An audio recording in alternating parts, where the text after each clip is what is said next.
Dunyoda 20 mingga yaqin ari turlari mavjud. Asalarilar esa 20 ming tur arilar orasida insonni birinchi marta chaqqandan so'ng halok bo'luvchi yagona ari turi hisoblanadi.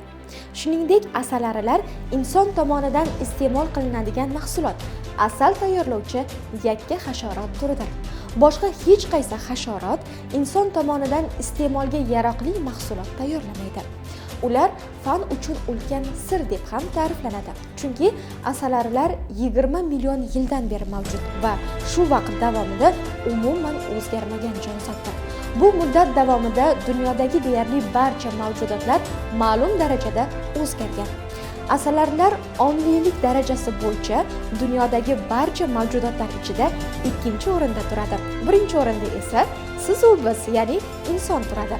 Har bir asalari jamoasida faqat shu jamoa asalarilarga xos hid mavjud bo'lib, jamoa a'zolari bir-birini shu hid orqali tanib olishadi.